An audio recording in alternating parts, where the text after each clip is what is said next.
Well, everybody, Friday Championship is back here at RCI TV, and it's a bit of a special one this time around. Summer Series kicking off here today. There's going to be two of these little special championships, and I'll give you one guess as to what this one might be, as we've been celebrated for RCI, known as Reigning Club International, for quite a long time. We decided to do a championship about it to perhaps pretend we were a little cooler here in the summer. I know out here in California it is getting up to about 43°C today.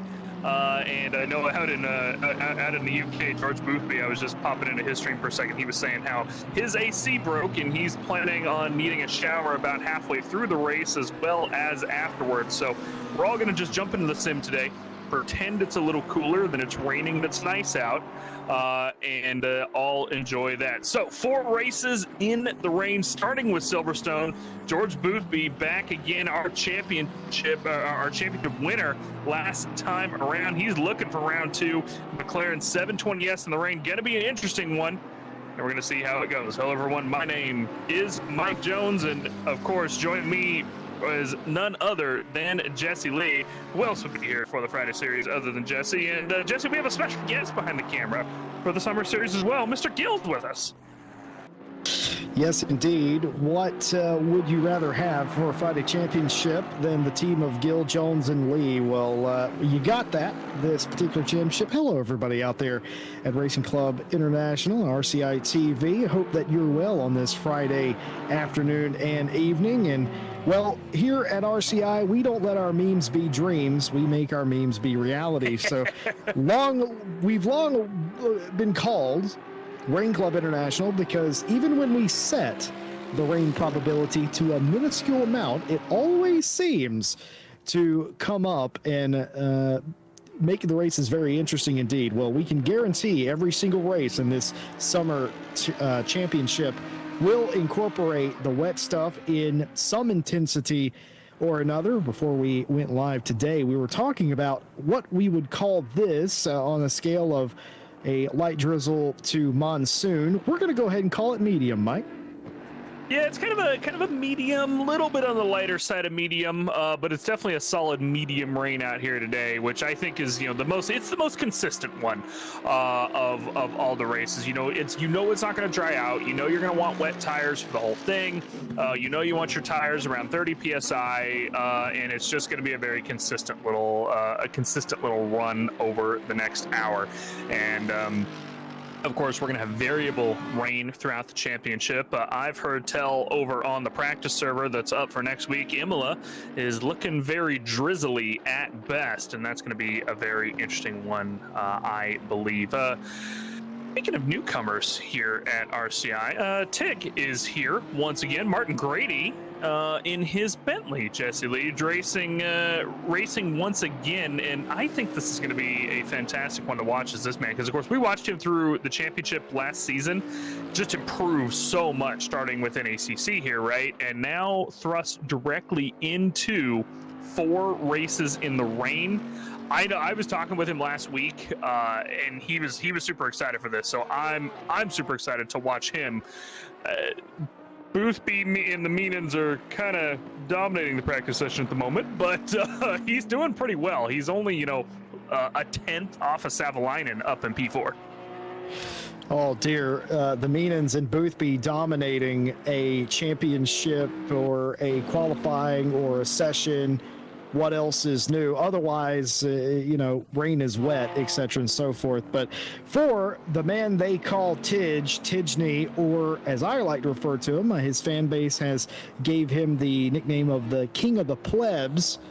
He is anything but a very rapid driver. He's come, like you said, such a long way in a short time, getting used to ACC, getting involved. He's already at the top level here at RCI, the undisputed pros, and he competes for wins. He has won as a pro before, and well, nothing says that he can't do that today. You know what they say, Mike? Rain, the great equalizer, as the practice session ends. And just because you're fast in qualifying practice, whatever, that doesn't mean that is where you're going to finish. The rain, the extra hazard today, as it will be all season, anything's possible. Yeah, I mean, we see it constantly here at Silverstone when it's raining. These guys, there's a couple really specific spots that you could just throw yourself off track here at Silverstone, right? Coming in through Maggots and Beckett's, it's so much weight transfer happens through there with your car, and it's so fast, especially as you come into it. I mean, you know, you're in fifth gear breaking into that first left-hander, and you know, moving that quickly, trying to do these weight transfers in the wet. If you touch that curb just a little bit wrong, you can absolutely throw yourself off circuit. And of course, coming in through around Brooklands and Luffield, you know, those are not an easy spot to drive regardless of whether it's dry or not. And it's another one of those where, you know, if you get it wrong, you can do like we saw on our world tour ever so many months ago back in January, Jesse, if you remember the what was it? I think it was the GC racing team launched itself over the curb at Luffield, if I'm not mistaken. And that's a lot of what we see here in the rain. And I wouldn't be surprised to see it again. Savalainen, going to be our first one out for the qualifying session. His number 100 Mercedes, George Boothby, hot on his tail. 15 minutes of qualifying going to come out on the track here. Jesse Lee, what are your predictions? Do you think Boothby and the Meanans are going to take it? I'm going to go out on a limb and go with a yes, probably so. I think we kind of have an idea of who our championship contenders are going to be. Savalainen, I think, is also going to be part of that group as well. And don't count out Tidge at some of these races as well. We, of course, will have some surprise contenders, and it's one thing, like I just said, it's one thing to qualify there. It's quite another to race there. And to your point, there are some mega sausage curbs, one right there. In fact, that big red curb on the inside, one hit of that, it'll either beat you or send you flying. Qualifying everybody out, the pros and the, I'm not sure if that's high silver or just silver, but either way, the pros and the silvers out on the track at the same time. Wherever you qualify is wherever you start. A promise of a new season, albeit a short one, 1 month. This is what we're considering this part of the summertime championship. 4 races, all contained in the month of July. And at the end, somebody will be crowned, what I am going to crown them as, the Rain Master. The Rain Master at RCI. I like it. Savalainen actually pulling over for George Boothby here. So that could be one of two things. He could either be, you know what, George, you're definitely faster than me. I'm going to go ahead and pull over and just try to keep steady on my lap, not have you pressure me from behind. Or maybe he's hoping that Boothby, he'll be able to stay with him and get a little slipstream coming it down through the hangar straight. Very curious to see, but Boothby has gapped him already just a little bit on board, starting the lap here. First hot lap here down the hangar straight into, or sorry, down into Cobbs, not the hangar straight. I can do Silverstone, I promise, Jesse. And then into Maggots and Beckett's. This is the really interesting spot here, right? Because you have to get it so precise and not catch too much of the curb in this particular corner, especially because you catch too much curb on that left side and that left-hander, it really will throw you. I mean, you see how much he's having to scissor the wheel coming out of Beckett's and then into Chapel Curve, down the hangar straight, and just trying to stay hard on the throttle, keeping in as much of the dry as you can, as there is just that slight bit of a drier line out there. It's not dry by any means, but it's maybe just a little less wet more than anything. Down into Stowe, a very good break by him, really good corner coming in to the sector 2, now out on to the F1 straight, known as currently the Hamilton straight, and one of the difficult curves there coming into the Hamilton straight at a club. It's one of those with those big old sausage curbs in them. And this is another corner here where you really got to make sure that you're careful coming in through Abbey and into Farm Curve. If you catch too much curb there in the wet, it will throw you out. And George doing it expertly so far in the qualifying session. Down to the hairpin and then out onto the Wellington straight, Jesse. I think this is looking like a pretty good lap, which quite isn't surprising from Mr. George Boothby. I'm sure his tires are struggling for grip, but he doesn't look like he is. No, he's not. He's doing a great job down into Brooklands, Luffield, and then Woodcote down to the start-finish line. Of course, in ACC, we use the proper start-finish lines for the championship. So the GT straight and paddock is where the lap starts and finishes, not the F1 side. And it does do my heart good to see the GT straight get the love it deserves. And just like that, the fastest lap so far, looking like a 2-minute 4.653. Everybody else now cycling through, and looks like Cormac Ryan Meenan, but just then Killian Ryan Meenan topping his brother 6.5 tenths off the overall pace of George Boothby, but still good enough to get in there. Not a bad first lap. And look, we talked about Tidge potentially doing better and putting their name into the conversation. Already fourth, less than a second. So I'm not saying that Grady was playing possum in practice, or maybe he just wasn't doing qualifying runs. But he was more than a second down from these guys, but all of a sudden now is less than 9 tenths off of these guys. I think it's game on here. Look at this, by the way. The huge suck you get down the front or down the straightaways here could be an advantage by a tenth or more by the time you get to the other side.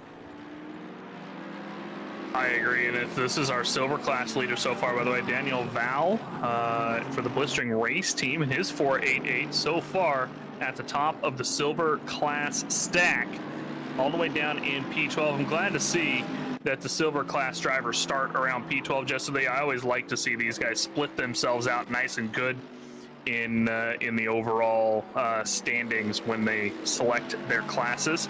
But so far doing pretty well. He is a half a second up on his time. That said, George Boothby over a second up on his time up at the top of the field. So he is going to go almost a second and a half up if he crosses the line. He is coming through the final sector of corners right now. I'm going to switch over to him and just watch him come across the line. He is 1.0607 up. That's going to put him at about a 3.62, which is just ridiculous here in the rain. There are quite a few cars up. Ryan Meenan's a half second up. Cormac Ryan Meenan is almost 3/4 second up. Martin Grady a half second, etc. But nobody even in the range that Boothby's at the moment. Daniel Valley, who of course we were just watching in the silver class, he's lost just a touch of time, but he is still definitely up to help him secure that lead in the silver class. His competitors, Chris Gooch and Mark Reinhardt, not up on their laps at the moment. So Valley in that 85 Ferrari doing very good job to just kind of keep himself steady and keep himself up at the top of the leaderboard for silver. And just looking back to the field as well, a couple other names that I recognize here. We've got Andy Boardman out in his number 69 Ferrari. The McCole brothers actually out here. I only see Morgan. I don't see Junior, but I know that Junior was signed up, so he must not be making it to this particular race. And Martin Lawrence, Jesse Lee, and his, there goes the SC. There it is. You catch a little too much of that curve, man, and you will throw yourself out. Doesn't matter where it is, and in the rain, it can be dangerous. But yeah, Jesse, Martin Lawrence, as I was just realizing, he has not set a lap yet, but Ryan Gill, can you please go on board with Martin Lawrence for just a second? I need to shut up and listen to that for a second.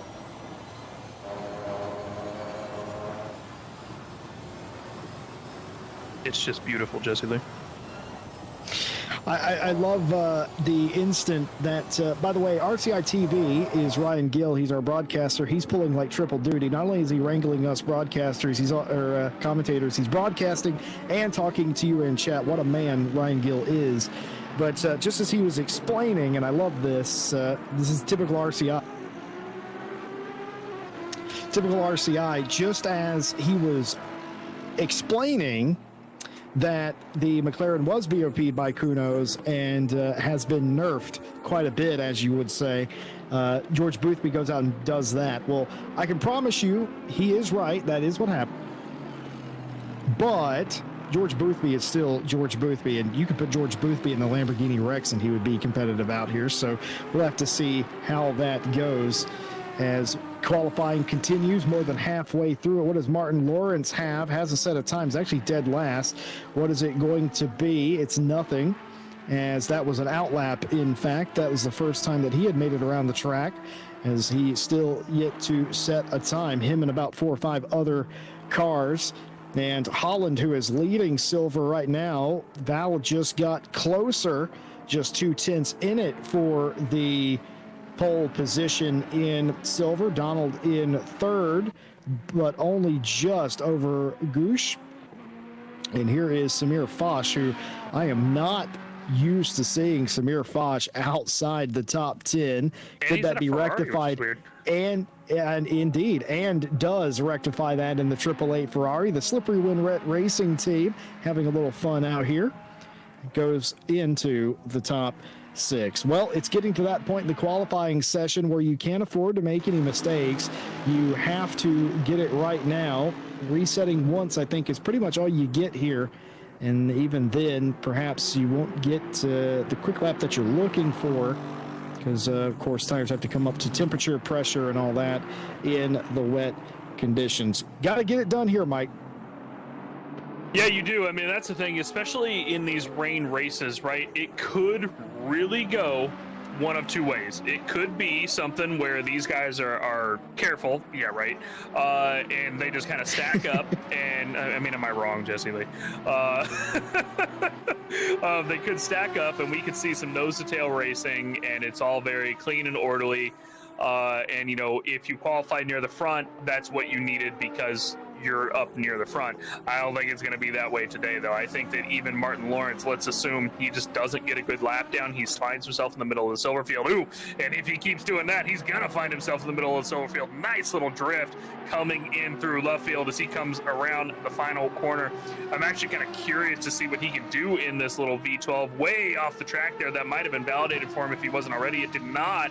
Up to 16th. So in his V12, puts himself directly behind P2 in silver. Daniel Valle in his 85 has pushed himself farther back up into P10. He just came across the line again, went back to the pits. He's maybe got one more lap in him if he gets out quick enough. 3.5 minutes or so left on the qualifying session. So he's more or less, I mean, Valle is pretty much more or less locked in his spot. But, you know, guys like Martin Lawrence, Jesse, who might find themselves starting back, you know, kind of behind a couple of the silver guys, him and Morgan McCole and Ace-Check back in the 67, back in P23. Realistically, it's a rain race, and it's a race anyway. It's a 60-minute race. You know, we're going to see, I'm sure, some of these guys still back there, just kind of waiting for mistakes to happen out ahead. And unless you're George Boothby, who's a second faster than everybody in the field, well, you're going to have to work for it. Killian Ryan-Meenan is up on his time. He wants that spot back from his brother. Jesse, we've talked about this for the better part of a year and a half, racing with these two guys. I think the very first race we did with the two of these guys, me and you anyway, was at a Hungaroring, that I'd race at Hungaroring. And we talked the entire time about how there was always going to be an argument at the dinner table between these two, depending on who won. So far, Cormac's winning, and I know Killian's unhappy about it. Yeah, and I know Killian's very appreciative that you brought that up this early into the championship, that Cormac is the faster of the two. Only just, mind you, it is a game of millimeters. And he's gaining millimeters. Exactly. So this is not what Killian wanted, to let Cormac have that particular honor. And going back to that first race at Hungaroring and Night Owl that we saw, we're going to see what the lap time for Killian is. And it is not quicker, 4/100 slower than his fast lap. So Killian will have to try again if he wants to start not only on the front row, but beat his sibling. But we saw it at the very first race at Hungaroring, as Karlbaum coming to the line. What does Pontus have? 13th, and goes all the way to 4th in the 94 Aston. Now that's very interesting indeed. But we saw it with the Ryan-Meenans at that very first race. They were, well, to put it lightly, they were racing each other hard. They were, well, beating the tar out of each other. Yeah, and that's pretty much what they do, and it's always a blast to watch. I mean, they've raced together so often at this point, even just here, right, together and against each other. I think it was the Monday, God, Ryan would have to answer this one for me. I remember the Monday, there was like a Donington race or something at Monday. I think it was during the British Championship that he did, where both of them were racing together with Noble and Gurgle Panker and all them guys, and both of them came together on multiple occasions throughout the championship.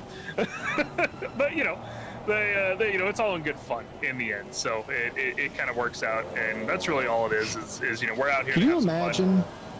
being the Ryan Meenan's parents? What that must be like? Like normal siblings fight over, oh, get out of my room, stay off my side of the room, quit touching my stuff.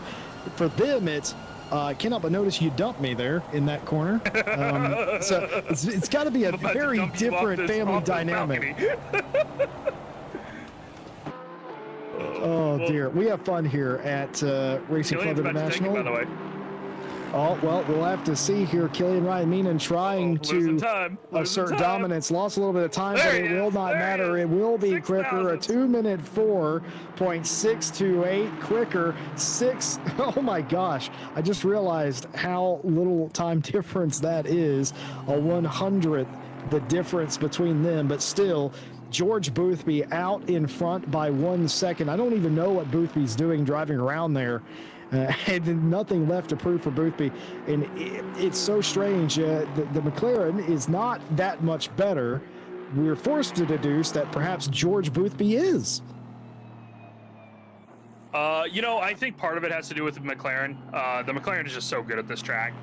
And I don't think, and I say this sometimes about George, and I'm always wrong, but I don't think he'll be able to keep it up as well during the race, not in the rain. I think the 720 is going to fall off during the race session, not excessively, because it's George, and he's still going to, I still think he's probably the favorite for the victory, but I do think the Meenans are going to have more of a chance in the race rather than the qualifying session. I mean, he's over a second ahead in the qualifying session, which is just ridiculous, but I think that, the Aston Martins that the Meenans are running, the Ferraris that, of course, we see throughout the grid, they do so well in the rain and do pretty well here at Silverstone. I think they're going to have more of a chance, Jesse.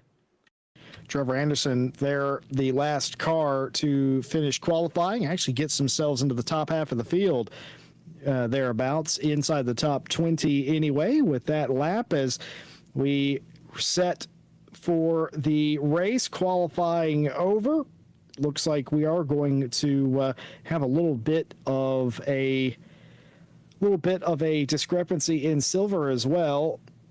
Level is well, they're way up the grid in comparison to the rest of the silvers. And of course, silver class is determined by not only pace, but also the consistency.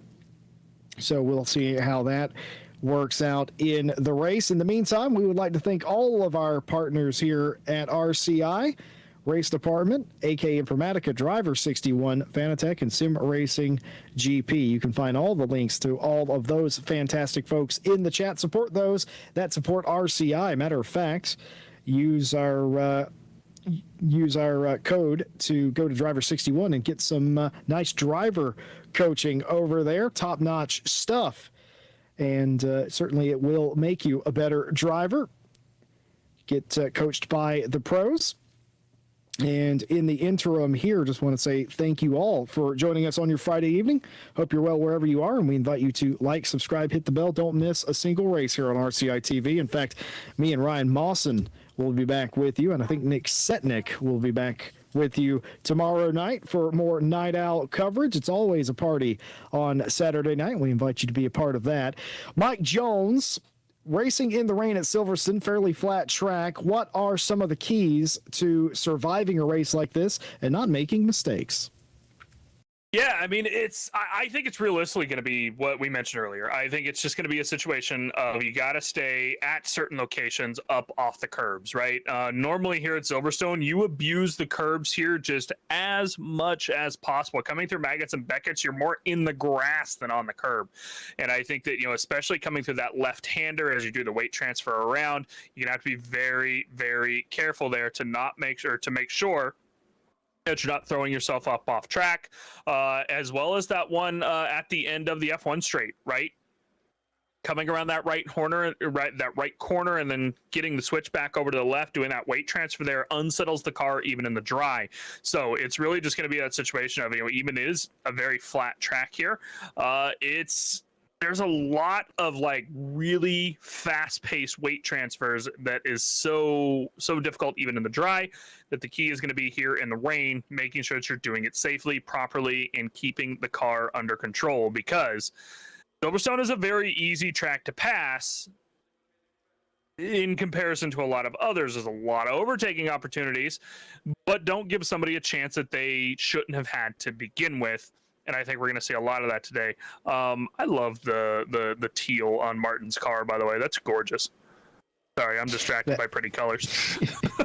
It absolutely is. My keys to the race, very simple. It's the simplest answer that is difficult to execute. Survive lap 1. It is a race of attrition, even though it's only 60 minutes. 1 pit stop required, 1 liter of fuel, the requirement on said pit stop. I like it. Some of the people using the new liveries that Kuno's put in just recently. Love to see that in the field as well. But the key is very simple. Survive lap 1. It's going to be wet. Your tires are not going to be at the temperature and optimum grip. If you are starting in the pack, which most people are, it's going to be limited visibility, and you are going to likely be side by side with somebody. Surviving lap 1 is very important. You could ruin your race in turn 1 and never be able to recover in such a short race.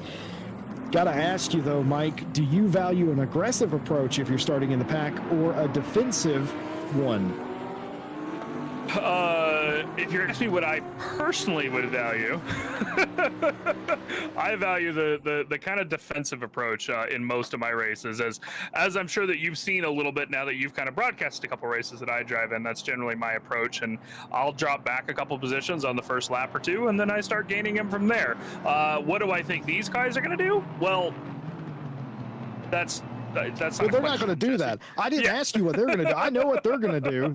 They are racing driver. Green light comes on, visor goes down, red mist. But I guarantee Killian and George are going. Well, I don't know. Someone in the top 3, whichever 2 of them it is, are going side by side through Maggots and Beckets. I hate to be this guy, and I'm normally not this guy, but I am going to be this guy on this occasion. It is a track, like you said, where you can get some passing done, and there's no better time than the start. You'll never be as close to somebody as you are at the start. There might be a little bit of carnage. It's a brand new championship. How many times have we seen it?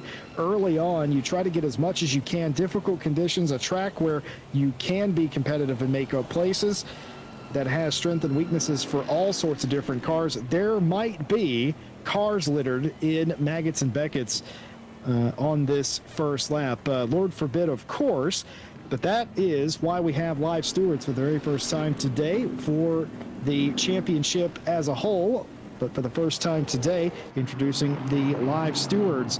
As always, present for the Friday championship, they will make sure that everything is conducted fairly and safely on the racetrack today. Well, 60 minutes, 1 pit stop with 1 liter of fuel required.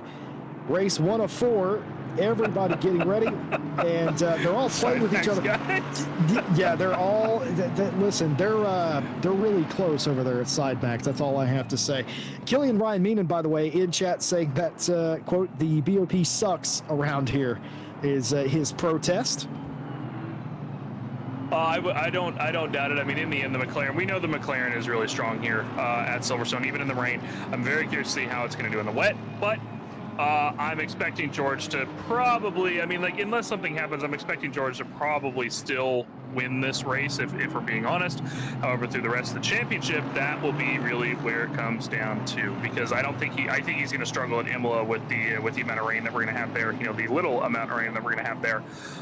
Something else I noticed as Ryan Gill was taking us around the grid, by the way, Jesse Lee, is that Ashley Holland actually took over the silver class lead across Daniel Valle. So the 58 Aston I thought Valle was on pole there. No, yeah, How did that's that Holland. happen? We did not catch that during the qualifying session, but Valle did get the upset. So that is Holland starting in P9 overall, which is not a bad little spot to start in, all said and done, considering back in P12, 2 rows back, is their closest teammate, and then all the way back to Steve Donald at P17 is Vale's closest teammate, or not teammate, aggressor, competitor. That's the word I'm looking for. Leading up to the line now, Cormac Ryan in his bright red Aston AMR Vantage V8, leading down directly behind George Boothby. Killian Ryan on the outside. That's Carlbaum on the left side of Cormac.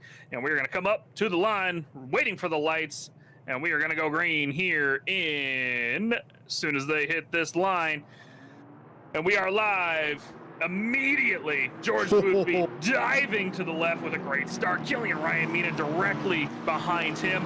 And we're going to see what happens in the background here as George Boothby is going to lead them into Maggots and Beckett's Cormac, all single file, pretty much all the way back to about P10 as they're coming all the way down into Maggots and Beckett's. You can see a little bit of an incident back there, a couple of cars off, but not too bad. All said and done, side by side as we're still coming in through Maggots and Beckett's.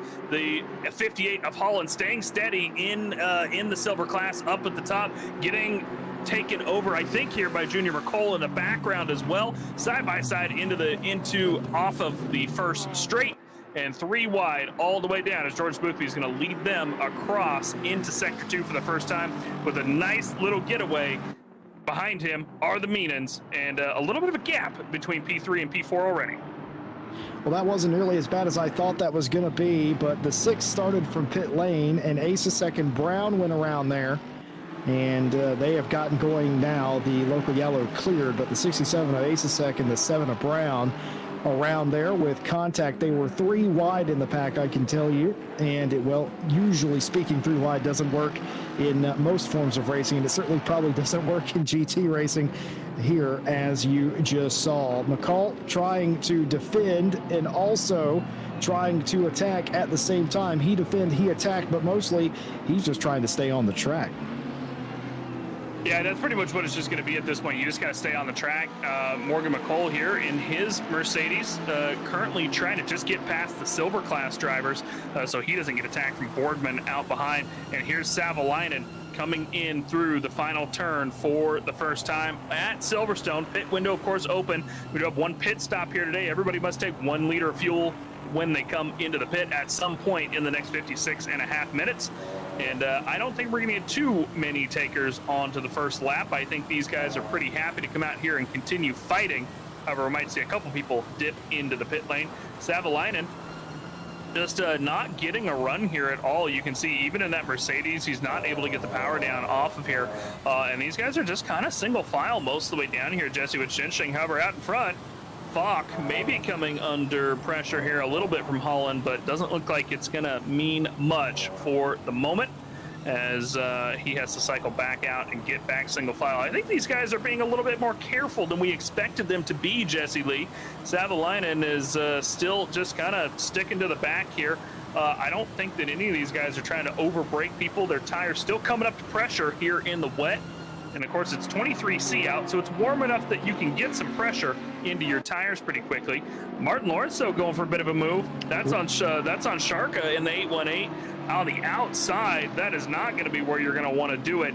And the V12 has to slot back behind its newer counterpart in that V8 Aston as they cycle through onto the F1 straight. Circle will have wondered why Martin Lawrence did that in the first place, but Martin Lawrence says, hey, if I can potentially get that run and hang out there, I might have a shot. So very crafty veteran Martin Lawrence for the Connection Lost team, trying to get every little inch that they can, and we have seen that come off some of the time now, going down to the inside, thinks better of it, and that would turn, because that turns into the outside and doesn't want to be pushed off the line. You can see the difference as side by side again as Sarka defends successfully once again, but you can see it. The shiny part of the racing surface is where most of the water is, and the sort of matted looking part of the track, that's where the run-in line is. That's where you're going to find all of your grip. Not saying that you can't go offline and make passes, as you can sometimes, but it is that much more different, as Lawrence is I wouldn't call him desperate, but he's probing for a weakness. Ooh. Well, he won't have to do that anymore. Sarka has come down pit lane in the 818. The Infinity Skills team has decided, well, now's a great time to take the pit stop, and why not?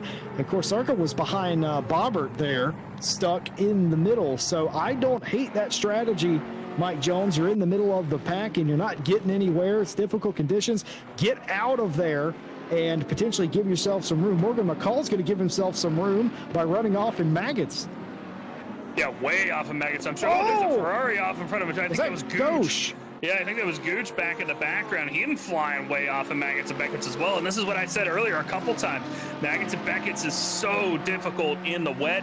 You really have to be careful. And Gooch now under fire from one of the Porsches. I believe that's the Porsche Reinhard there as well. No, sorry, that's Gooch now behind. He's falling behind Valet. I apologize. That's Valet and Dauber up in front. They're under fire, so Gooch has lost a couple positions, and we've seen Valet actually lose a couple positions as well. He didn't have the best start.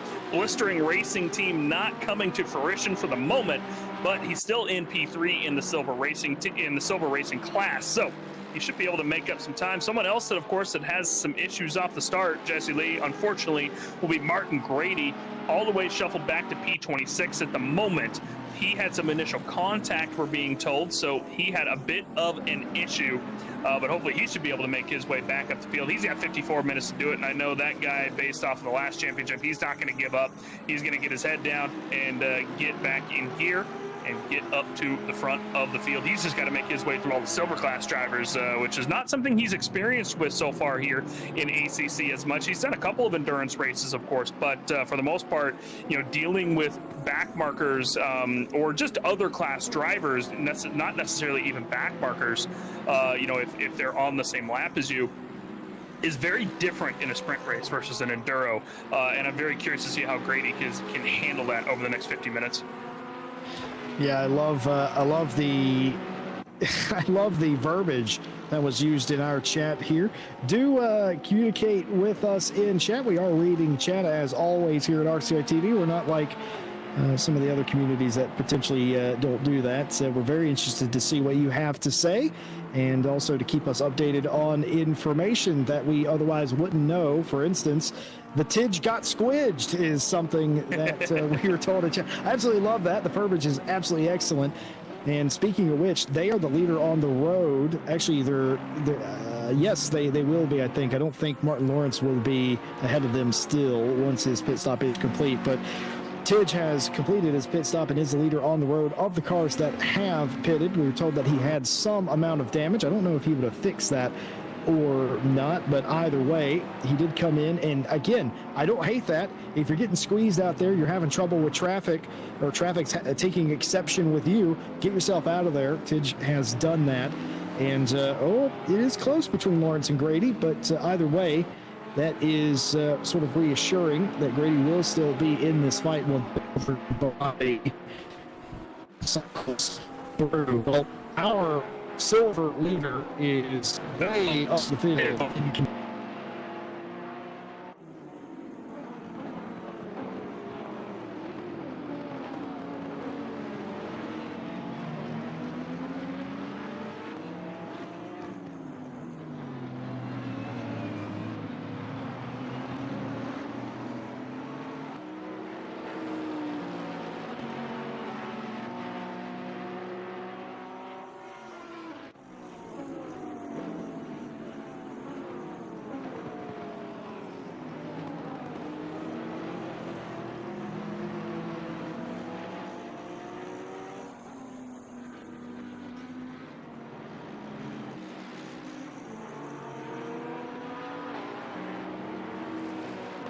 Apologies for that, guys. We had a bit of an issue with our comm, so it wasn't just Jesse that was staticking out, it was me as well.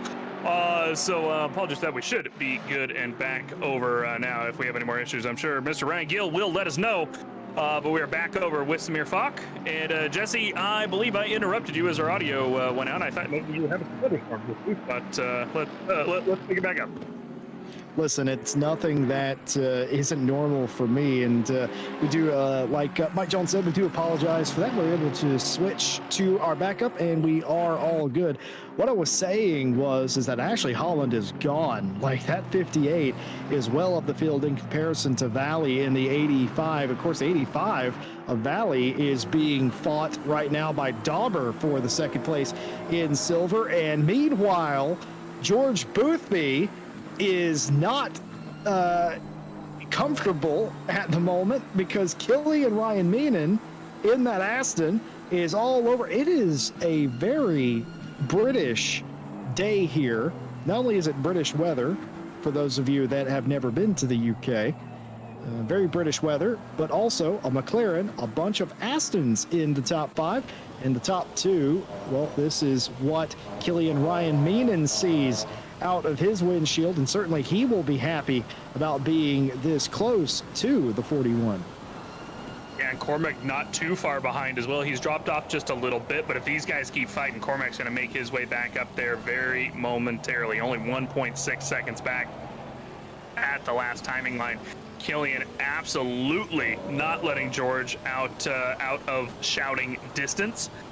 For the FFS Sandy Poos, sorry, a little small on my screen. Oh my goodness! The FFS Killian, what are you doing Poos. to us? So I can't wait for Silverstone, the 10-hour Silverstone here on the 31st, I think. Whatever our Silverstone race is, I think it's on the 31st. That's the 27th. Is it really? Either way, we're doing, because there's four. It is the. We are 31st. doing Super Silverstone. Yeah, we are doing Super Silverstone, 4 classes. Be a little different than this race, obviously, but there are 4 FFS branded teams on the grid, Jesse Lee. I don't know if you've taken a look at their team names yet, but it's gonna be entertaining to say the least. Ashley Holland, the aforementioned for Fruit Basket Racing, getting hounded by Clemmies in the Porsche, the highest Porsche we have in the field at 329. But all pretty much going to plan as McCall in the 44 just in front. This sort of group has been together for the majority. I feel like Holland's been behind McCall for quite a time now. Savalainen, who we thought could be potent today, in 7th place. Foch in 6th. And look at Sanchez inside the top 5. Karlbaum is the big surprise to me in the 94 up in the 4th place. I know it's been a fantastic race for Karlbaum and about as perfect as you could imagine the start of the race. And Holland trying to give it the big send. Not quite happening there, as they will remain under a blanket. Something's going to have to give eventually, though.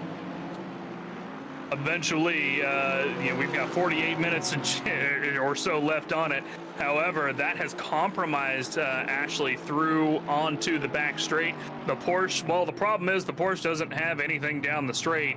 Otherwise, he may have been able to make the dive coming into the last corner, but Ashley well able to defend that one. And we're going to see if the Porsche is able. He's trying to get the nose under there, Jesse, but he just can't quite do it back behind. Kilms is going to have to settle for single file once again, trying to get past the silver class car so he can attack Junior McCole for points position up ahead. Of course, with both classes out here on the track, we do have separate points for them. That means that for the moment, Holland is not, his Holland gets all sorts of sideways, bounces off the curb a little bit. They're good hold by them. But as we do have both classes for the moment, Holland is in the silver class. I know we were considering promoting a couple of these drivers up to the pro class as needed now that we've combined the 2 splits. So we'll see if Holland ends up taking that position or not. You're going to see the Porsche even take a little bit of the grass there, which is a bit surprising for that to be a thing. But he's doing a good job holding it, not even trying to use the slipstream here. Which is a bit interesting, Jesse. We were seeing from the splitter, he's dipping almost all the way out to the right side of that Aston. Maybe he just kind of gave up, realized this Porsche wasn't getting any speed down the straight anyway, and decided, you know what, I don't even care about the slipstream. Just, I'll get you. I'll catch back up in a minute. It's fine. And look, there he is again. I'll tell you a couple things that splitter cam that Ryan Gill was showing us on Clem's car.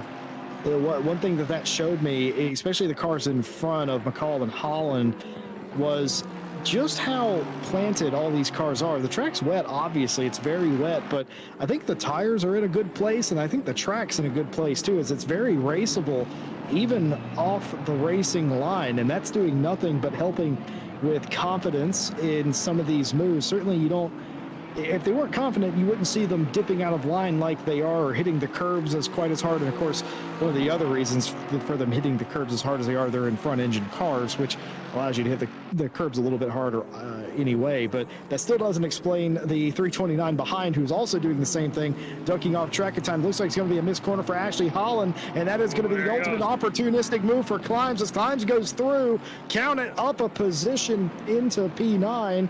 Holland doesn't lose anything for class, but that still will drop them down to position B, a frustrating mistake. And again, not a complete miss, just missed it by a lane, Mike Jones, and all of a sudden, down a spot. Yeah, I mean, in the end, this is really what it's going to be. Slight mistakes are going to happen, and that's what's going to cost you, you know, here at Silverstone. Because like we talked about earlier, it's such an easy track to pass from an overall perspective, but the Porsche doesn't have the best legs to be able to make those passes.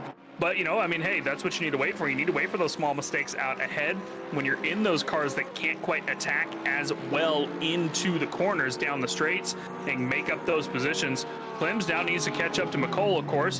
They've fallen off, 1.2 seconds based on the last timing sector, give or take. And they've got a little bit to make up there. Junior doing pretty well in his Mercedes, but has fallen off the back of Savalainen as well. It's interesting, Jesse. I mean, the top half of the field is you're seeing the other McCole brother go all over the back of Boardman here. This is three-way fight for position, by the way. This is a 69, 514, and 22, rather. All fighting for position. McCole all over the back. He's going to look to the inside, not being able to make it this time. Slight tap of the brakes and get a bit of a wiggle there as well before they come in through into the off the F1 straight and into the what I like to call the double hairpins when I'm racing. I don't know that's not what they're called, but while I'm driving, I go, oh yeah, I'm coming through the hairpins again. I hate this sector of the track personally. It is my least favorite section out through the village and loop. But coming out onto the Wellington Straight, he's lost a little bit of time now through that sector, and he's going to have to try and make up that time again on Boardman if he wants to make that pass. But Jesse, my point that I was trying to make at the top of the grid has basically all spread out by a second to a second and a half, all the way down to like where we were just at, more or less, which I find very interesting. Like almost every single car is like a second and a half behind its rival, all the way down to P12. Yeah, you see that in bigger racetracks, don't you, where everybody gets a rhythm and they start spacing out. Unlike a smaller track like a like a Laguna Seca, for instance, where they stay on top of each other. These bigger tracks, including Spa, you often see this where you're able just to spread out. I think it's a little less prevalent at Spa with that really long Kimmel Straight. Kind of can bring you back together. But around here, it always seems to happen like that. We talked so much, by the way, about the Ryan Meenans. We completely forgot about the McCall family, Junior and Morgan, who are racing here as well. So you love it. Yeah, I always was told growing up racing is a family sport, and I never quite knew what that meant. But here we are. Life imitates art, and art imitates sim racing or something like that. I'm not a... Oh my goodness, big slide by Morgan McCall just as I said that, and that's going to cost them a lot of time and potentially a position here as Bobbert's going to go through. Was there contact that initiated that? Was there a pass gone wrong, or was it just a lockup? It looks like it's going to be a curb and some grass, and that is going to be, that was more significant contact than I initially had thought, but a scary moment for Morgan McCall, but all things considered, losing just the one position, but a load of time. Well, I bet you McCalls wish I wouldn't have said anything now. Definitely wish you hadn't have said anything, but in the end, yeah, he's not doing bad still, right? I mean, he's up in P8. It's not the worst place to be at, and he's just needs to make up that little bit more time, keep it consistent, and he's been doing pretty quick. I mean, looking at his junior's fastest lap, his fast lap's a 12:05.9. Which was his fast lap, and of course his brother Morgan, which is one we're just watching, his fast lap at 2:06.4. So he's well within striking distance of pretty much the cars that are about 5-6 ahead of him. Looking at best lap times, by the way, there are only 2 people that have set a best lap time of a 2:04, and I'll give you 2 guesses as to who those 2 drivers were. Jesse Lee, I don't think you'll need more, as they're right at the top of the field. Boothby and Ryan Meenan are just all over. But by the way, I have a theory. Go ahead and put your tinfoil hats on, everybody at home. I have a theory. George Boothby made a mistake at some point. It wasn't a massive one, but there's no way he didn't make a mistake, go wide onto the grass, or just have a slow sequence of corners, because Killian was right behind him, and now the gap has gone back out. So one of 2 things happened. George Boothby, the Sidemax Motorworks driver, went a bit wide on a corner, or was on a different fuel map. Now, there's no real reason for him to be on a different fuel map, so I can only imagine, by process of elimination, that there was some sort of error that led to Killian being as close as he was, and now the gap's going back the other way. In fact, it was 1.8, then it was 2, and now it's 2.2 seconds. So that's my theory. But I don't know if that's actually what happened or not. But either way, the gap going out in favor of George Boothby has a little bit of breathing room here. Killian besting his brother Cormac, and those are the top 3 drivers. But even still, give a hand to Carlbaum and Sanchez running inside the top 5 here. I'm not sure how many people would have called that here. That they would, out of all the talent that we have, that they would be the ones that were up inside the top 5, but here they are and doing a fantastic job. Well, all of those that we just talked about have yet to pit. These have not and are racing for position. The 6 and the 71, 6 who had problems on lap 1, getting the pass done. Mike has news. George Boothby's been up map 1 the entire race. That was Mike with the news. that was all the news that needed to happen. Yeah, I know he's been on map 1 the entire race. I just went back and checked. That's the perk or the downside of some of these drivers streaming. We get to go spy on people. So George Boothby, he's been on map 1 the entire race. So I think it's just at this point he's just maybe found himself a bit of pace. I mean, he's up on his lap, by the way. Are we the only sim racing community that actively spies on their participants for information? We're like the WikiLeaks of sim racers, I think, is what it is. We will actively go into if you stream, we will go into your stream and we will tell everybody what you do. I think that's part of the sign-up process as well. Like, nothing sacred here. We will get the story, folks. Mike Jones on location and in your stream. Sometimes in your DMs as well. Sometimes in the DMs as well. I absolutely have at least 3 streams open that I've found for the day. Of course, Martin as well as George, Ashley Holland's streaming as well. So I've got their stream open, I'm just doing a little bit of spying. No trade secrets going out here anywhere. Don't worry. Maybe a little bit of trade secrets. Everybody's tire pressures are looking good, by the way. So everybody's kind of nailed those for the most part. This is Mike Jones on location, folks. He is. This is the hard-hitting journalism. So obviously, all said and done, however much we like to pretend not, this is online. I'm sitting at my house. These drivers are all sitting at their house racing. In real life motorsport, they get onboard cams with telemetry from the drivers. Why can't I go spy on things? Listen, I'm not saying what you're doing is wrong. I'm really saying I think it's actually hilarious. Now you're got a running commentary of going to people's streams, and you know what? Good for them. I hope all their streams are going well. Can you give us an update? What's their chats look like right now? Is it jovial or anybody upset? What's it like? As usual, Boothby's chat is just more of a vroom and easy and just typical.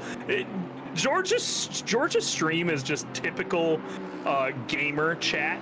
You know what I mean? Like that seems to be what his stream is. In a good way, though. Like in a funny way. Whereas Martin's chat is a little bit more reserved, often enough, which is a bit interesting because he's a little bit more calm. That man is. I don't know how much you've watched him stream since he started racing, Jesse, but I don't think I've seen him show excitement quite yet, or being angry more than just, yes, that was unfortunate. Well, we do have some penalties coming through, and by penalties, none of which that are of a time penalty, but I know the stewards had a lot to look at. There's been a lot of what I would consider minor contact that needed to be looked at, and we'll just run through them really quickly. A warning for car 67, a racing incident for an incident between the 67 and the 818. No further action between the 94 and the 18. No further action between the 82 and the 7. Racing incident between the 100 and the 58. Racing incident between the 777 and the 468. No further action for minor contact with the 44. No further, and racing incident between the 818 and the 171. For those of you wondering about the Tidge incident, I don't think they've looked at that one yet. No further action for the 514 and the 69. I think that is line number 3 in there. Is it? Lap 1 T1 involving 1894 NFA. No further action. Number 8. Hang on. Tom's still typing. Number 18 attempts to overtake 94 after they've turned to hit the apex, causing contact. So they've determined no further action. That it ended up being a bit of an opportune move from Martin that caused that, perhaps. Of course, we don't have a replay of it, but the stewards have reviewed that. Oh, but we do. Every angle. Do we? We have do a replay, indeed. Ryan Gill? Ryan Gill, Well, you may be on location, but Ryan Gill's on the case. Well, let's see that replay then. Let's see what happens. So here they come off the start. Martin Grady, of course, that big yellow Bentley. And we're going to see, yeah, I mean, the Aston has turned in. That's rough. That's a very rough call to make there. In the rain, lap 1, turn 1, I very much understand why that's classified as a no further action. Can we hit that one more time, Ryan? Can you cue it up one more time? I'd like to get one repeat. Yeah, we'll see if we can't do that. And I have to agree with the stewards in this particular occasion. It's tough, but it's two cars. So there's contact, and they were side by side. And it's unfortunate, though. I could see the argument the other way as well about Grady getting the short end of that particular incident, but that isn't how it all played out. Of course, they have more than just we have the one angle. They have all the angles and different inputs, and they can be a better judge, and they are a better judge than our eyeballs. But tough stuff. Usually speaking, though, as you have noticed from a lot of those NFA and racing incidents, the stewards are going to let you race, and side by side, contact being equal, usually that is a racing incident. Though, of course, I think we'll all agree Martin Grady got off worse there, and just very unfortunate that it did turn out that way. What I will say, though, folks at home, for the King of the Plebs fans, he's still the leader of the cars that have pitted, and that might have been a very slight blessing in disguise, because that brought him down pit lane, got him out of the traffic, and maybe he could be the one looking to capitalize on that. What has happened to Martin Lawrence? Because he has fallen back a little bit more than I know. He was in front. Yeah, I don't see any incidents on the instant tracker with the 171, so I think it's just the V12 doing V12 things, and just being just a little bit slower than some other cars. And apologies for losing pictures for a moment. We are back as our broadcaster had to reconnect back out to Savalainen, rather. Yeah, Jesse, I mean, it's interesting. Lawrence has definitely dropped back quite a bit, and Grady has made up some time. So I think that realistically, he's, especially being out where he's at. I mean, as we were watching him before we dipped out of live pictures for a minute, clean air, pretty much, right? And so he's just able to get the hammer down and keep it steady, not have to fight people, and that's going to gain him quite a bit of positions through the pit stop window. Almost halfway done with the race at this point, and he's fighting back for P20s. We're seeing a bit of a Well, off track there for Mr. Sanchez, out ahead of Cormac Ryan Meenan, who has fallen down a couple positions, back down to P5. Cormac looking to the maybe peak on the inside of that left-hander there, but not doing it quite yet. And coming through the hairpin and out on to the back straight. Not able to get a run this lap, it doesn't look like, and he's got Falk down in behind him, waiting for that opportunity to make the pounce in his Ferrari. And as we know, that Ferrari does probably have a little bit more legs than the Aston down the straight, so, you know, a slight mistake could really cost him. However, it looks like Meenan is faster than Sanchez, so he must have had, I think, a little bit of maybe a self-induced incident a little while ago, Jesse, that cost him a little bit of time. As, of course, he was hanging on to P3 there for a while. But it looks like the Meenan is faster than Sanchez based on where they're braking and where he's coming out and his exit speed and stuff. So I don't think it's going to be too long before he gets a chance to get on past. Mike Noble in chat was reacting to something that Cormac did, and it didn't seem very positive. So Cormac potentially making a bit of a mistake there. So you may have mentioned this. Karlbaum up to third place, and now Cormac trying to get fourth place from Sanchez, but excellently paced job Sanchez is doing. And Foch, by the way, in sixth place, like you said, just sort of hanging out. If these two get the racing side by side, that will bring the Ferrari into this. Going up the outside is Cormac trying to make the move. He wants to get by Sanchez because he wants that third place. He reckons he should be third. And look down to the inside. There's going to be contact there, and it's going to be a spin. That's going to take out Foch. That's taking out Foch now. 3 cars involved. I'm going to be interested. Oh, no. Still sideways as Foch gets out of the racing line, perhaps in self-preservation. And, well, that is not what Foch wanted. Foch wanted to be the one that capitalized on contact. Yeah, here's the replay from Samir Foch's perspective. Oh, it's a sin. Cormac, yeah, the absolute sin, causes the contact and then hits Foch around as well. We're seeing McCall and Klims come on past as they come through. Jesse, I'm going to say that's going to be a solid penalty for Mr. Cormac Ryan Meenan for that one. That was a little too much of a send, we think, from that angle. Of course, stewards, you know, they'll look at it and figure out if it is indeed a send or if he did have a right to the line, but I think it's an overbreak into contact, and that's going to cost Cormac at least another 15 seconds off a penalty, slot himself back behind Samir Foch. Luckily, on the positions, he only lost 2 when you count that Holland came past as well, but Holland, of course, a silver class driver. The more worrying thing, however, is that he's now got Boardman and Savalainen breathing down his neck, and his tires aren't going to be looking as good as they were just a moment ago. Flat spot's going to give him some trouble the next couple laps.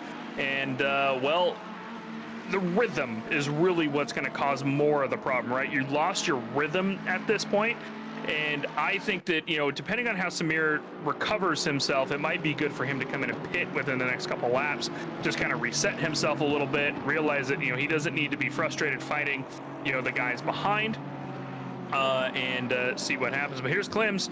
He's happy about it, up to P6. 2 positions gained for him and Junior McCole, and Ashley Holland, of course, up into P8, handedly ahead of the rest of the silver class. That's about a 10-second gap back to Dauber at this point, if not a little. Oh, sorry, no, that's actually close to 15 seconds back to Dauber. So Ashley Holland just absolutely dominating silver split back in P8. Klims, well, this Porsche is still on the back of a Mercedes, and I feel like he's been there for the past 30 minutes for the most part, other than when they got past Holland, of course. He's just kind of stuck. Well, think about this for Martin Grady, who had that contact early into the race, pitted early, had a little bit of damage, and now is the leader of the cars that have pitted. What will that mean for him? And I think that was Savalainen in the background sliding around a little bit perhaps, but either way, what will that mean for Grady? That was a big moment for Foch. You know, we know Cormac is probably going to be handed some sort of penalty for that because that was a dive bomb. I think we can all agree. Cormac will say probably otherwise, as the racing drivers will do. But what will that mean for Tidge as I think that they're going to be the big beneficiary of that and get all those positions. That's true.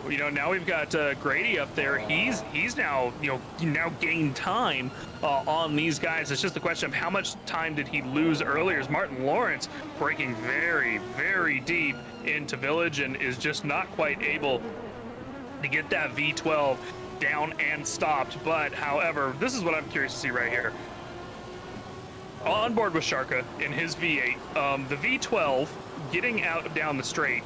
And you can see this is deep into the slipstream, is Sharka. And Martin is leaving him.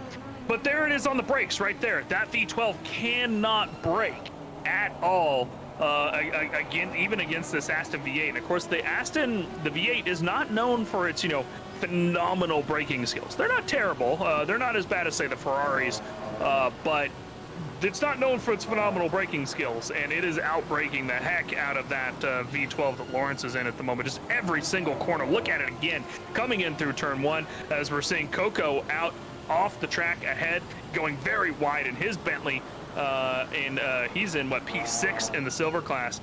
And Martin is just trying to hold on at this point more than anything. Of course, he's known to drive some of the meme machines, Jesse Lee. He likes the Jag. I think we saw him and Quigley all over the track, onto the grass again.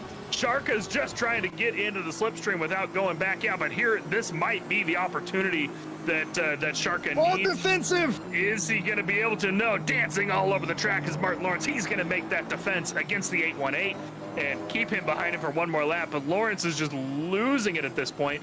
Bart Mach earlier did say that Lawrence had a bit of a contact with the other V12 out on the circuit at some point, and that might have been what cost him a little bit of time and perhaps a little bit of damage, or might not be doing him any favors as well. But this battle for the V8, V8 versus V12, Lawrence is just running wide off of every corner in desperation, I feel like, at this point. Well, we have had a few more stewards' decisions come across. Racing incident between the 222 and the 514. No further action between the 100 and the 69. Racing incident between the 992 and the 85. And 5-second penalty for the 777. Poor rejoin by the 777, causing contact with the 333. A warning, up to 5-second penalty. And that is based on prior, I assume, either the contact itself or a prior warning. Otherwise, that is the first penalty to come through. 5 seconds for the 777 for a poor rejoin.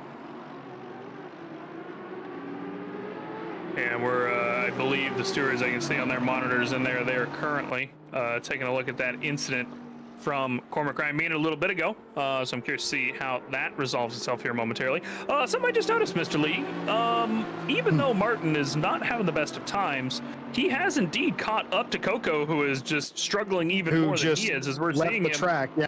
Off the track again in turn one. Repeat of what happened last lap. The question is, will Martin Lawrence repeat himself off last lap, as he's now got he's in there directly on the back of him. Coco going all over as we sorry, lost slide pictures there for just a quick second. My monitor flashed, but here comes Lawrence down the straight. He's going to be on the inside of the Bentley, blocking off the 818 behind. This is what Martin Lawrence needed for the moment, because this gives him just that touch of breathing room through the corner. But I think the 818 isn't going to matter. He's going to get past Coco as well, side by side, as they come out of the corner and into the braking zone again. On the outside is the 818. He'll switch back to the inside behind here. Lawrence can't quite see. There it is. There's the 818. Catches him just slightly, but makes that Martin Lawrence. That's what he needed, though. There's a half second now between them, and that gives him just that touch of breathing room that he needed to maybe not push quite as hard for the moment. But here's the replay, Jesse. Absolutely fantastic overtake. Opportunity is where you find it, and you have to be at the door to hear them knocking. Well, Sarka did that and was able to convert that in a position gained. It wasn't the car that he thought it was. It was a British make, but it wasn't the British make he thought he was going to be overtaking. But excellently done following through there. And, well, for Coco, it won't really matter too much for them as they are not technically racing them, of course, as a silver car.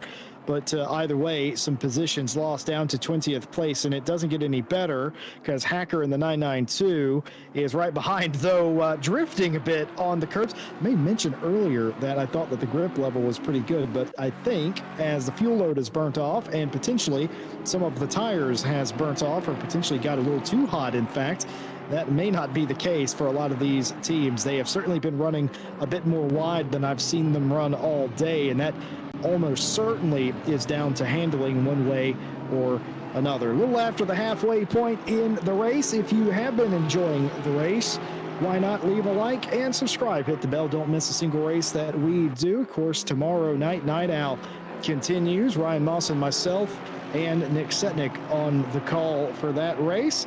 We have a little fun on Saturday nights. Why not join us? We would love to have you. And of course, a big thank you to all of our partners here at RCI that make this race and every race we do possible. Race Department, AK Informatica, Driver 61, Fanatec, and Sim Racing GP. And again, a big thank you to all of them. And if you are interested in getting involved in sim racing, well, why not join our Discord? We have different races branching out in other sims. In fact, the Race Room Championship ongoing and looking to do even more in the future. More than just GT3s here at RCI now. Love to see it. All that information available in our Discord in the description. 20 minutes left to go. Not surprised, Mike Jones, to see almost none of the top runners come in yet. Yeah, not surprised even in the slightest that none of these guys have come in. I mean, that's usually what we see is we see them pit at the last available moment unless they have a reason not to. And, well, a lot of these guys, I think they've been enjoying themselves more than anything, Jesse. I think they've been enjoying fighting with each other. Obviously, McCall Klims and now Cormac Raiminen here, you know, have been nose to tail for most of the race. And, I mean, yeah, don't take me wrong. There's times where, you know, coming into the pit and getting out of the traffic is the good way to do. But at the same time, yeah, it's a 60-minute race. It's a fun series. I'm out here to drive on track and not, you know, drive and have some battles. So I think that's what a lot of these guys are deciding to do here in the mid-pack. He gets the touch again onto the Porsche, and Cormac just a little bit late on the brakes sends the Porsche to the 329 around, and that's possibly going to cost him another penalty. We're going to catch the replay. Here it is, hard on the brakes, and yeah, it just looks like he broke just slightly too late. I think, you know, he was trying to follow the Merc ahead of him, and unfortunately for Cormac, well, the Porsche was a little bit earlier on the brakes, and he locked it up, Mike. He locked it up. He got in there. It's wet. It's easy to do, and he locked up. He didn't mean to do that. He was trying to turn underneath him. He just couldn't. He was turned to the right, and it just went straight. And it's such a. I've done that to people. It is such a sick feeling to know that there's nothing I can do. There's nothing he can do. We're probably both going around. And of course, Cormac, not a bad driver, not a dirty driver, or even a particularly aggressive driver, just coming off worse here today. Certainly going to be looking to pick that up in round two, as you know, you have that one incident and maybe you're a little bit rattled, you're trying to make up positions, and then calamity occurs, and just not to be for the 125. Still waiting adjudication on the previous incident. But I do have a weird one for you, Mike, and I've never had this happen in the history of RCI. This is the first, I think. 15-second penalty for car 85. That's Daniel Valley for driving into oncoming traffic and causing a collision with the 99. I've never seen that before. That is a brand new one. Also a racing incident for the 71. Have you ever? I think that's a first.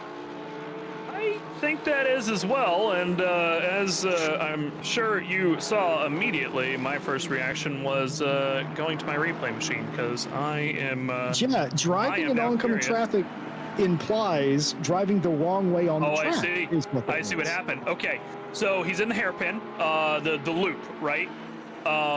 And he spun himself, it looks like, and kind of drove, like, as he was trying to spin himself around. Unfortunately, he didn't stop and just drove into the Porsche of Dauber, I believe that is. It's either Dauber or Reinhard.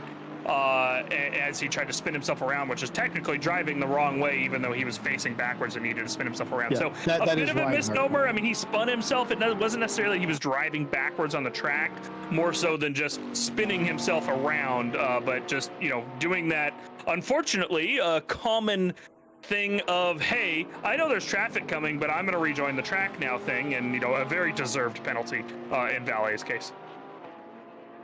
Well, for Daniel Valley, it was all going his way early in practice and qualifying, was up inside the top 3 in silver, but it's all come undone, and the day will not get any better for Daniel Valley with that 15-second penalty. And here is the man that I'm most interested in at the moment, Martin Grady, Tidge. Where is Tidge going to cycle out through all this? It's been calamity up in front of him from pit stop estimated. I know. It's been calamity up in front of him for a lot of these teams and cars.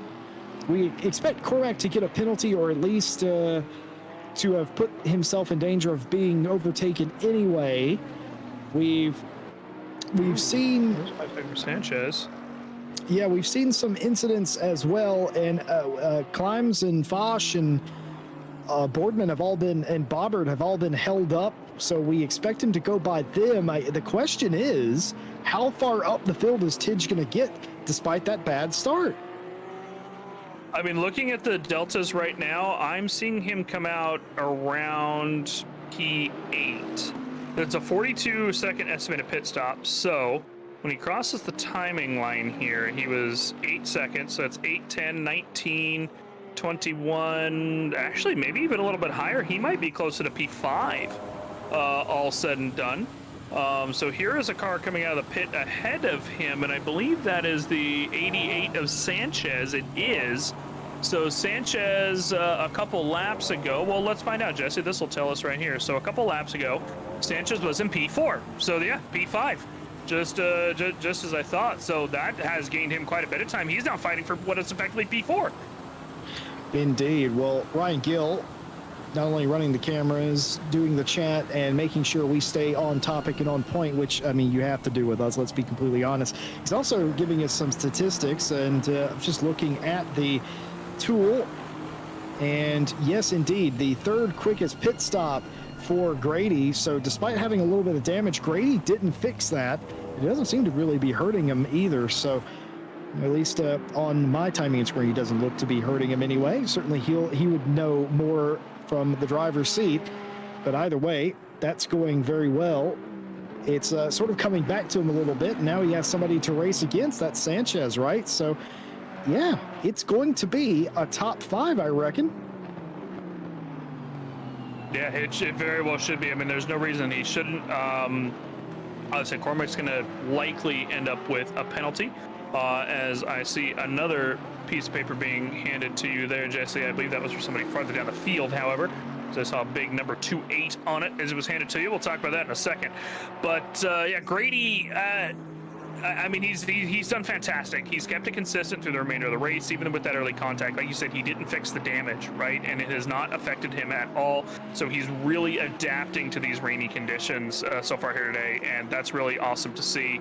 Him do so well even in these rainy conditions, and I'm very curious to see how that wraps it up through the remainder of the championship. George Boothby, of course, has checked out up in front, just in case you guys are wondering, 25 seconds ahead of Mr. Karlbaum.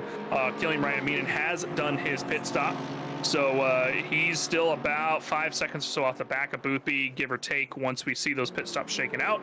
So Boothby checked out ahead in P1, as we have not checked on him in a minute because, well, we haven't needed to because there ain't just nothing going on. Boothby's just out in the middle doing nothing. Here's Cormac Ryan Meenan. Well, back on the back of the Porsche, Jesse. Hopefully he won't punt him this time. I haven't seen those penalties come down yet, but I believe you did have a couple more. That was referenced just a moment ago. Yes, indeed. Rapid GT in chat's actually confirming that Tidge did fix his damage. So Tidge fixed his damage and still had the third quickest pit stop. Absolutely incredible stuff. Thank you for that update and correction in chat. Well, speaking of corrections, 5-second penalty for car 88, and again, another new one. Inappropriate inputs from the 88, doesn't scrub speed into turn 7 Stowe, and causes avoidable contact with the 125. So inappropriate inputs, meaning that instead of being on the brakes, they were on the throttle or potentially just not doing anything to avoid the contact there. So 5 seconds for the 88 and a 15-second penalty for the 28. Late on the brakes, causing collision with the 214.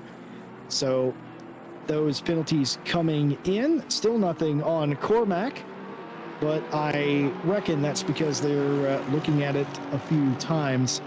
And considering there's multiples, they also have to consider, do they scale, which is something that happens here with the RCI stewards. If you get multiple of the same sort of incident, it does scale. It could turn into a bigger penalty. I can answer that question. It depends on how the incidents happen, on if they will scale them directly, or if they just kind of stack on top of each other. In this case with Cormac, it should just be two 15-second penalties, if I'm going to imagine right. Ooh, Clem's going off the track here. That's going to give Cormac the opportunity to just slide on past, I think. And yeah, he is gone. So, well, a position on track for the moment. But yeah, most of the stacking penalties, Jesse Lee, end up from the warnings. So if you get multiple warnings, those start stacking up into differing types of penalties. But total instances like that, as we're seeing Savalainen get all sorts of loose coming out of Stowe, shouldn't make a difference in this case. But I still think that's 30 seconds that's going to be tacked on the Cormac's final time. Of course, he was a little unhappy with the penalty he got in Night Owl last week, and I have to say I kind of agreed with him. And Tom Bryant, the head steward, actually rescinded that penalty in the end after reviewing it again. So, you know, he got perhaps a little bit of an undeserved 5-second penalty last week in Night Owl, but I think two very well deserved penalties here this week. I think he can agree with, perhaps after the race. He won't agree with them when he gets them here in a minute, but after the race when he goes and reviews them, maybe he will. Yeah, the infamous Night Owl penalty from a week ago, that's certainly going to be a topic of conversation for us tomorrow night. And of course, having that reversed, I have been glued to the steward's box all week to see what was going to happen about that. That was cause for debate. It could have went either way, in my opinion. But it's interesting how that all turned out. That's a very rare sort of revision to a penalty or a revert that doesn't normally happen, but there you have it. Further back in the pack, Giacomo Elie getting it around the track in 24th place in the number 6. They've had a difficult race, has the 6. They started from pit lane, in fact, but considering that, they have made up, what do you reckon, about 6 or so positions. So that has been a little bit better for them after they started the better part of a third of a lap down. Pit stops coming up inside the top 10. Yeah, Clem's in the pit, Bobbert in the pit, Haggard in the pit lane, so a couple of those pit stops coming up. Of course, these guys only have about 3 laps remaining or so to make their pit stops. Only 8.5 minutes left in this race, Jesse. You know, I felt like the first 20 minutes took an absolute eternity in this race as there was so much action going on. But the last 30 minutes have just kind of flown past, and we've had plenty of action going on. But I feel like I just looked up the clock and saw that we were at the halfway point, and here we are, 8 minutes to go. And battle's still ongoing up and down the track. And Jesse Lee, I believe that was a big old 1-2-5 on that piece of paper that Mr. Bryant just handed you. Would that be penalty number 1 for Cormac Ryan Meenan? Well, I've actually got 2 slips of paper with Cormac Ryan Meenan's name on it. Warning for a dive bomb. Before we do that, Sharka's going in on Lawrence here into Stowe. Sorry to interrupt you, Jesse, but a little bit of a pass here from Sharka. Finally onto Martin Lawrence, gets the grip down the straight, throws it out of Beckett's, and gets the move done into Stowe. So fantastic by him. We're going to catch a bit of a replay of it here from another angle. You can just see them. He's just all sorts of loose coming down the straight in that wet line. As you can see, just that little bit of dry line, a little bit of a slide there from him even as he gets back into the corner, but slots on ahead of Martin Lawrence finally here about 5 laps later. And according to Ryan Gill, as we come back, or Tom Bryant, as we come back to live pictures. Oh no, sorry, that is Tom Bryant. I thought Ryan was mentioning that Sharka spun himself, but apparently Cormac Ryan Meenan might have spun himself up ahead, as Tom Bryant just said. So I'm going to take a look at that. Jesse, as you go over your penalties. He's not having a great race, as Cormac is he. So like I said, I got 2 slips of paper with Cormac Ryan Meenan's name on them. First of all, the lap 15 turn 10 incident, dive bomb warning by the 120 or for the 125 on the 88, and also a 15-second penalty for the 125 following contact with the 88, went on full throttle while mid-spin and takes out the 888. So the stewards gave a warning for the dive bomb, but also given a penalty for the fact that they basically drove full throttle in the middle of a spin that led to contact with the 888 and wrecked them. So the negligent... that first one we saw, I think, with Falk. Yeah, that negligent driving there is what got him the 15-second penalty on that occasion. And just a warning for the other one, for the dive bomb. Apparently so. Oh, no, sorry. That's not the other one. That's the same incident. So he received a 15-second and a warning. It's the warning for the dive bomb and the 15-second for the other contact. Right, I see what's happened here. They don't normally do that. They reviewed it as two different incidents for whatever reason. They don't normally do that. Normally they give I'm used to seeing on the paper warning plus 15. Yeah. That threw me off there, but that is indeed the same incident, lap 15, turn 10. So a warning plus 15 seconds for the dive bomb and the driving, the extracurricular driving in the middle of the accident that led to another car being taken out. I did catch his spin, by the way. He spun himself coming through club. He caught the curb, both on the inside, caught himself, and then caught the curb on the outside and spun himself around. Do you know where I got that from, by the way? That negligent? Do you know where I got that from? Go ahead and tell me. So that's a penalty that you can get in real life motorsport North America. And it's the most annoying one you can get because they don't actually have to tell you why you've got it. They just say this was negligent, what you've done. And that could be anything from running off into the dirt, coming back onto the track and making contact, or a full-on dive bomb. They can call it negligent and give you the penalty for it. And I like the way the stewards at RCI do it because they explain exactly what happens. But due to me being a Yankee Doodle, that's ingrained in the back of my brain that anything you do can get you a negligent driving penalty. Jesse, what color is Martin's car? Martin Grady's car is very bright yellow on a very gray day, and he has continued to be behind Sanchez for the last 4 or 5 laps, coming down to it. A lot of cars still needing to pit Grady up to 9th. We suspect that he might be on for a top 5, even after all the drama that this race has been for Tidge. It might still be a top 5, which will be right about where he was to begin with. Of course, you start to wonder, could it have been more in that case? But despite that, after the day that he's had, it's been a long road back up to the top, but he is certainly getting there as more and more teams come in. Dauber, who is currently the leader in silver in the 777, has a 5-second penalty on that car. They'll have to serve, they think they will serve that on the pit stop. And of course, Killian Ryan has already come down pit lane and is gone. Savalainen has not. And this battle, Hacker in the middle of the field, Martin Lawrence in front of him. I will be interested to know what's happened to Martin Lawrence in this race. It is basically just a lot of V12 action, I think, more or less. He's just struggling with that V12 a little bit, and it's costing him, but I mean, I'm sure he is having an absolute blast when all is said and done, because I know Martin likes to drive those fun cars. And the V12 is definitely a nice little fun car to drive, especially across an hour-long raining race. But, he's only got 2.5 minutes here. Let's see, where is George Boothby out on the track? George Boothby is coming into Sector 3 here in just a moment. So he's actually very shortly, that Bentley. Hacker, really, you can just tell how bad Lawrence is on the brakes in that car. So this will be the second to last lap. When he comes across the line, Martin Lawrence has got 2 laps he needs to defend against Hacker and Bobbert here. It's going to be a stretch, but, he still might be able to do it. He did a very good job holding Sharka back for quite a few different laps.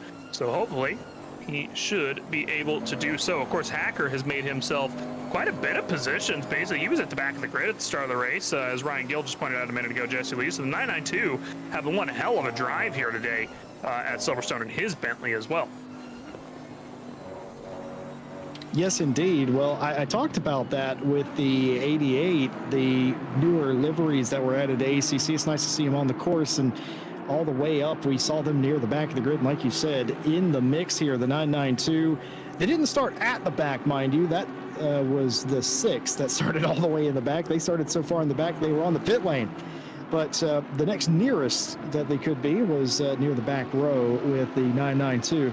Absolute fantastic job that they have done, and they will certainly be proud. They're not done yet. They could potentially get this away from Martin Lawrence and get another position, top 12 from the back of the grid. In these conditions, I would be a happy driver indeed.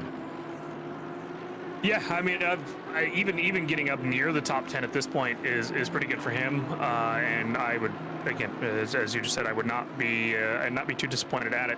Most of the pit stops have shaken out now, by the way. Obviously, or all the pit stops are now shaken out now, by the way. And we do see Martin Grady that we were watching earlier talking about. He's up into P7, so not quite up into P5, but he's up into P7 and still fighting for P6 with Grady. Ooh, a little bit of a touch there from the Merc onto the Bentley as they get stacked up, as Martin Lawrence kind of slowed down a little bit more than both of these guys expected them to do, and get a little bit of a check up there. But all said and done, just a bit of a tap, and I don't think anybody's going to be too mad about that one. The Bentley might be just a touch, just because he realized Martin's now, a little bit ahead of him. But they are going to start their last lap. George Boothby basically just taking a victory lap out by himself. If you take a look at the track map on your right, that number 41 down there, that is now red. He's out by himself, Jesse. You want to try that again, or are you going to go with that take? That's the take I'm going to go with, because I tried one too many times, and there we are. That is. Are you okay? It's track map. Track map. Do you smell toast or taste copper? I'm curious about that. Do you know? No, I am a little hungry, Jesse. I haven't eaten today, actually. Okay. Do you know your mother's maiden name? Are your palms clammy? Knees weak, arms heavy, mom spaghetti? My palms are always clammy, and I did have spaghetti yesterday. Well, there you have it. Coming to the end of this race, can you tell we have fun here at RCI, folks? The opening round of the Summer Championship, all rain races in different intensity. Today, we're going to go with medium rain. And this man, George Boothby, qualified on pole to the tune of a second in front of the field. Maybe had a little bit of a mistake early, but drove away from Killian Ryan Meenan. And George Boothby is going to pick up where he left off last season and win the opening round of the Summer Championship. Excellent job. And he's going to celebrate by drifting a little bit. Why not? Take off the TC and do a victory lap. Well, he just kind of did a couple victory laps, about an hour of them, in fact. But George Boothby will do one more victory lap. Dominating performance. Started in P1 all the way up and through P1 the remainder. Here's a bit of a replay. Ryan's going to show us perhaps a bit of an overtake here. There's a bit of a tap there. No, not even a tap. Sorry, the Bentley goes through a little bit of a contact there, but the Bentley slides himself through the end of the end of the straight there, gets himself that position. Hacker making himself up into P12, and that is Martin Lawrence shuffled back to P13, I believe it is. Sorry, no, this is 11, 12, and 13. At this point, due to the penalties, of course. Cormac Ryan Meenan dropping back a long ways down there on the grid, especially with his incident. And Hacker, well, he's lost the positions at some point during that replay. He must have shot wide, so during the replay, we lost another thing. Let's see. We're going to go. Oh, yeah, there it is. Oh, just the curve there a little bit, it looks like, loses the two positions. So overall, Hacker losing a position in that exchange, back down to P14. And coming across it's all kicking off. All kicking off here on the final lap at Silverstone. This is what rain racing is all about right here, Jesse Lee. This is really what it's about, is you make those small mistakes and it will really cost you. You got to be careful even on the last lap. Losing two positions, well, position and a half. He gained a position, then he lost two. What is it? It's still net -1, right? But a fantastic race, all said and done. We had battles all throughout the field, both pro and silver class, all 60 minutes long. Okay, well, here is how the race finished up for the day. George Boothby winning over Killian Ryan Meenan. Pontus Karlbaum will finish third in the 94. An excellent result for him.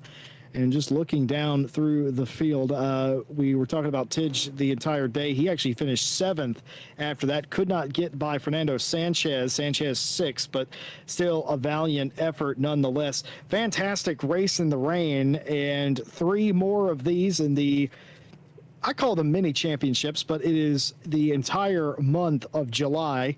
Next week, who knows what the rain will be like? Will it be more or will it be less? Well, it probably won't be the same. Well, I know. Well, I know you know, but don't tell them that, because we've got to build anticipation. There's a weather forecast. There is a weather forecast, but I trust the weather, the people on the news, to predict the weather about as much as I. You know, Jesse, as somebody, as you know, I worked in the news for about 6-7 years, right? Can confirm. Indeed. They don't know. they're just sort of guessing. Here's the thing. In California, we know for the most part, right? Because there's no weird weather here, mostly. But out in where you're at, for example, they kind of go outside and go, yeah, it's raining. Yeah, no kidding, folks. Here where I live, we went from a hurricane to a tornado in just about the same day. A couple of final stewarding things coming in. There was a 5-second penalty for the 71 for a forceful overtake. Racing incident between the 171, the 222, and the 992. A warning for the 171 and a warning for the 992 again. And there are some other things that the stewards will investigate post-race that we will not be able to bring to you here. Some track violations and some other stuff that they will look into post-race, says the stewards. Well, our winner today was barely troubled, and it may have been raining, but it was all sunny on his side. George Boothby picking up right where he left off. George, could you at least allow them to think they had a chance? Never. Never. Talk us through your race. Especially with Killian. He doesn't deserve it. Wow, Killian, I like you, Killian. First of all, I didn't say that. That was Mike Jones. George, talk us through your race. Yeah, well, to start off the qualifying, that was like the lap of my life. I absolutely nailed it. So we noticed. I thought the race. I honestly thought I'd just drive away, and then Killian at the start of the race was all over the back of me. He was like absolutely hounding me. I thought, yeah, he's going to go on a really low fuel here. Turns out he was on a little less, but not by much. And yeah, he was absolutely hounding me. I don't know why. I just didn't have pace at the start, and he almost got past me, but just managed to defend. And then I guess, I don't know, maybe I just started driving better or something. But yeah, Jesse thought you were on a lower fuel map. I had to go check. Yeah, I don't know what I was doing. Maybe someone spiked my drink or something, but it wore off, and then yeah, I managed to just start putting the laps in. Well, yeah, I absolutely love that track and car. I love the rain. I'm just a little bit worried about the next few rounds because I know it might be a bit of a struggle in the McLaren. I can't wait to watch you at the rain setting for Imola in that 720, George. Oh God. Yeah, I know one magic pit stop, but I might have to make a few more. We'll see. Told us not to interview you because you're a bit smug after that race. Was it as simple as it looked? The track itself is pretty dangerous in the McLaren, to be honest. There's like a lot of curbs that are just, if you go over them and put the power down, like you're dead. And I almost like, that's what started the move with Killian near the start of the race. Going through Maggots and Beckett's, I just put the power down slightly on a curb and managed to save it, but I thought it was over just then. Well, yeah, it's really difficult, but like, I don't know, you put a lot of laps in, you can sort of just get into a groove, and you know, just gotta like not be 100% focused, because I feel like then you get stressed out. You want to be like sort of 90%. Not, you don't want to lose focus completely, but as long as you're sort of there, that's like a good zone to be in, I think, for stuff like this. It's kind of like, it's like racing like a street circuit, you know. If you go wide a bit, you're into a wall, you know what I mean? It's like high stakes if you go off, but once you get into that zone, you can sort of just keep going at it. Well, George, good luck for the rest of this championship. You definitely picked up exactly where you left off. There were a lot of people in chat, and I might have mentioned the only way to slow down George Boothby is to put him in the Lamborghini Rex car against all the GT3 machinery. Yeah, I tried to put that in his chat during qualifying. He ignored me. When are we going to see a Boothby versus the field race? How about that? Yeah, let's go for it. You heard it here first, folks. You and the Boothby fans and the RCI chat as well. You heard that right there. George says he's down for the challenge. Well, I will say it was a masterful job, George. Congratulations on yet another Friday championship win, man. Well deserved. Yes, thank you so much, guys. Thank you. Ladies and gentlemen, George Boothby, winner of round one. 3 more rounds to go. Mike Jones, it was a action-filled day with drama, spins, and a very wet racetrack. What will the forecast be next week when we get there? Well, we'll just have to find out. We, of course, invite all of you to join us this Saturday, a.k.a. tomorrow, for the continuation of the Night Out Championship. Speaking of drama, there was drama in that championship last week. We'll get you all caught up before the green flag tomorrow night. That, Brian Mawson and myself on the call of that race. Well, Mike Jones, final thoughts. Yeah, I mean, I think you summed it up pretty well, Jesse Lee. It was a fantastic race all the way through. George Boothby took it away the entire time. A little bit of a scrap with Killian for a moment, but would not be denied the victory in the end.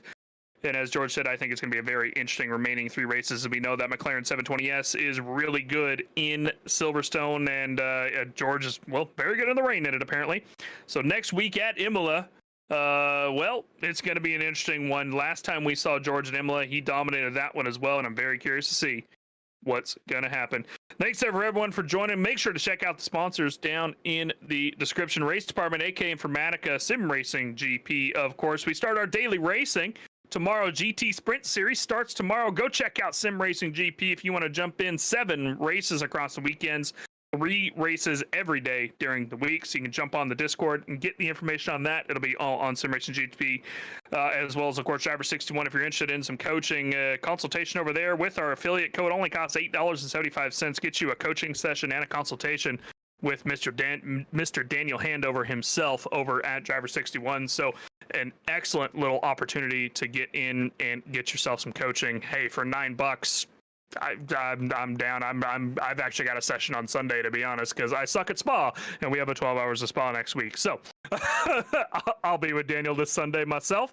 Make sure you guys go check it out. All the links, affiliate code in the description. And as Jesse said, see you back for Imola next week, and Kyalami tomorrow for Night Owl.